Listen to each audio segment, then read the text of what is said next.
नमस्कार दोस्तों, अपने YouTube channel Ruby Chandra classes. दोस्तों, आज हम केमिस्ट्री के इम्पोर्टेंट प्रश्न को देखेंगे जो किसी न किसी एग्ज़ाम में पूछे गए प्रश्न ही हैं। तो चलिए दोस्तों,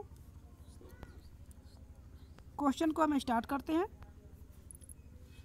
क्वेश्चन 1 में कह रहा है, कलपक्कम के फास्ट ब्रीडर रिएक्टर में निम्नलिखित में से कौन सा एक शीतलक प्रयोग में लाया जाता है। ऑप्शन आपके भी 4 है और हाँ दोस्तों, यह यूपीएससी 2010 के एग्जाम में पूछे गए प्रश्न हैं।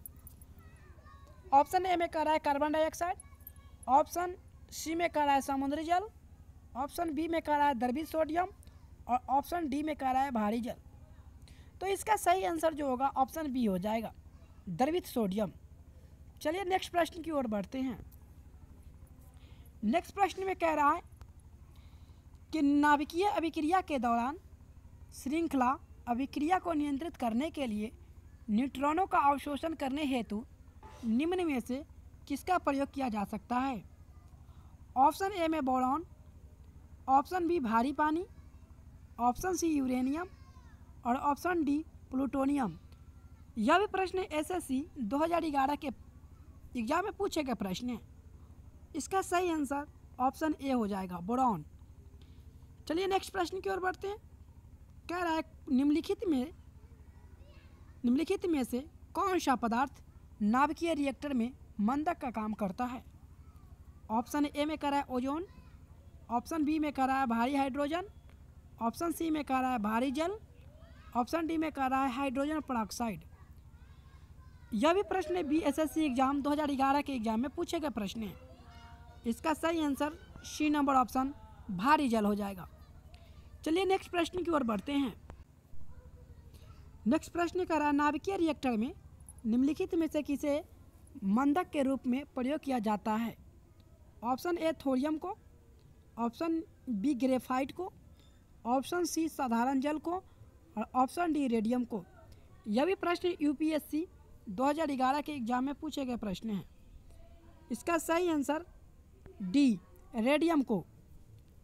चलिए नेक्स्ट प्रश्न की ओर बढ़ते हैं। अगला प्रश्न कह रहा है, एक नाभिकीय रिएक्टर में भारी जल का क्या कार्य होता है। ऑप्शन ए न्यूट्रॉन की गति को कम करता है, ऑप्शन बी न्यूट्रॉनों की गति को बढ़ाता है, ऑप्शन सी रिएक्टर को ठंडा करता है और ऑप्शन डी नाभिकीय क्रिया को रोकता है।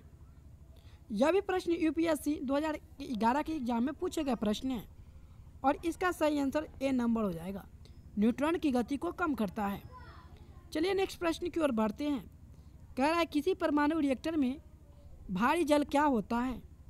ऑप्शन ए में बी आयनित डी आयोनाइज्ड जल, ऑप्शन बी में कह रहा है ऑक्सीजन के अपेक्षाकृत भारी समस्थानिक का एक ऑक्साइड और ऑप्शन सी कह रहा है बर्फ और जल का मिश्रण और ऑप्शन डी कह रहा है हाइड्रोजन के अपेक्षाकृत भारी समस्थानिक का एक ऑक्साइड। तो दोस्तों इसका सही आंसर जो होगा डी नंबर हो जाएगा, हाइड्रोजन के अपेक्षाकृत भारी समस्थानिक का एक ऑक्साइड होता है। चलिए नेक्स्ट प्रश्न की ओर बढ़ते हैं। चलिए नेक्स्ट प्रश्न में कह रहा है, नाभिकीय संयंत्रों में ग्रेफाइट का उपयोग किया जाता है। ऑप्शन ए ईंधन की तरह, ऑप्शन बी संग्राहक की तरह, ऑप्शन सी विमंदक की तरह और ऑप्शन डी उपयुक्त में से कोई नहीं। तो इसका सही आंसर डी नंबर ऑप्शन हो जाएगा। नेक्स्ट प्रश्न में चलते हैं और हाँ, यह प्रश्न यूपीएससी 2015 के एग्जाम में पूछा गया प्रश्न है। अब अगला क्वेश्चन कह रहा है, न्यूक्लियर रिएक्टरों की विमंदक क्या गलत ऑप्शन है। ऑप्शन आपका सी नंबर विमंदक की तरह होगा। यह प्रश्न जो यूपीएससी 2015 में पूछा गया प्रश्न है। चलिए नेक्स्ट प्रश्न में चलते हैं। कह रहा है, न्यूक्लियर रिएक्टरों में विमंदक और बहुत दोनों की तरह प्रयुक्त होने वाला पदार्थ कौन है।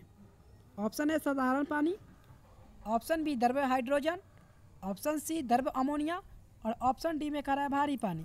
यह प्रश्न यूपीएससी 2016 के एग्जाम में पूछा गया प्रश्न है और इसका सही आंसर भारी पानी ऑप्शन डी हो जाएगा।